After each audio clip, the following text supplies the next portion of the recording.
Wow, a brand new slasher taking place at a summer camp? Let's check this shit out right now.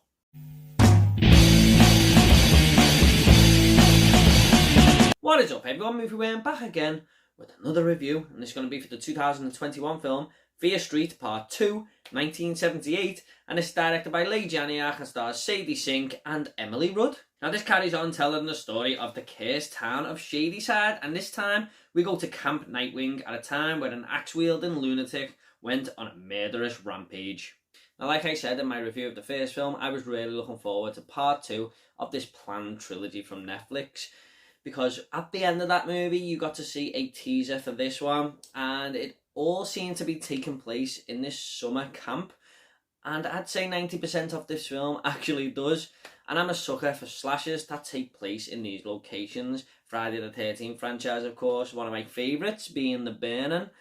And I can't quite recall in recent memory one of these films being made. So for the 2021 release, to be doing this had me very interested indeed. I do feel like the location of Camp Nightwing is definitely one of the best things about Fear Street Part 2.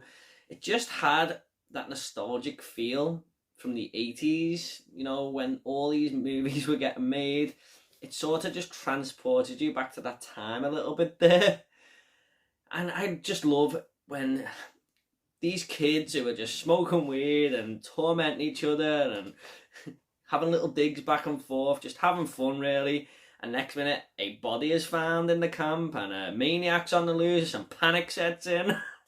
I just think it's just a really fun time, and Fear Street Part 2 brought all of that back. And speaking of the killer here, Tommy is absolutely relentless. He is just on this murderous rampage with nothing else in mind. He's like the fucking Terminator with an axe. I mean, he'll just bash one kid's face in there and then move on to the next. There is no emotion behind them eyes, and it makes him a very, very dangerous individual. Of course, there are reasons for this linked to the story, which we'll get into in a minute. But I thought the killer here was pretty damn good. He's actually a really creepy killer as well. I mean, some horror films you see, the murderer will just walk after people, but not this guy. He will pick up the pace. He is determined to get to his next victim, which touches on what I've just been saying there, like he's this Terminator type character. But I thought it was a really cool homage to pay to Friday the 13th Part 2 as well by putting this sack head on him. It's not a spoiler, it was in the trailer, he was even in the first film a little bit. But that was a nice little throwback there for horror fans in general. Now, one thing I didn't like about the first movie was the characters. I mean, the main protagonist, Dina, was someone I just couldn't get behind whatsoever. And it kind of ruined the experience a little bit for me. And I'm happy to say that the roles are reversed here. Sadie Sink's character was someone who you really do root for. At first, I was kind of unsure because of the way she was acting towards people. But as the movie goes on, you kind of realise why she's like this. I mean, people aren't very nice to her whatsoever. There's other fake people in her life that she just won't give any attention to whatsoever. And you start to realise that she is sort of in the right. And I love the way she had this badass attitude. She's this real tough, you know, personality on her. And she just takes no shit, basically. But she is also a very brave individual. She'll put herself in harm's way to rescue others.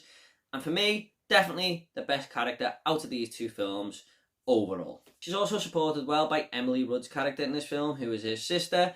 Even though they don't get on for reasons I've just mentioned, you still get behind her as well, because you see that she's trying to break out of this persona that she's attached herself in, of being this fake personality and stuff. And she doesn't mean to come across the way she is. But I just thought she had a bit of a unique personality and was kind of an interesting character. I mean, all the side characters were fun to be around. There was only really one that I didn't like at all, who I will get onto in a minute.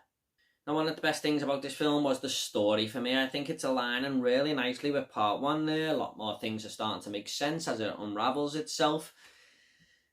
But you can't help but feel for the characters. Even those characters in the first film, they are in this one for a little bit, that you didn't really like, or I didn't like personally. I can't help but show compassion towards them because they are up against it. This is a truly powerful, evil, and terrifying force, and the movie does a really good job of letting you understand that. It doesn't look good. I mean, I wouldn't be surprised if they all just died. And I must admit, part 3 was one to me that wasn't really screaming anything. I mean, I don't really like that time period or anything, but after seeing the trailer in this one, it's got me really interested, and the fact that the story is playing out here and makes me want to see the outcome has me interested even more. But I must say, I do have a few concerns with some of the casting choices. You'll see what I mean if you see the trailer, but I don't know if that's gonna annoy me and sort of take me out the other two movies a little bit. And like part 1, this has a really decent soundtrack that just fits with the time period of the 70s. I mean, there was some bangers here, especially Cherry Bomb by the Runaways. That's always a good song to have, isn't it?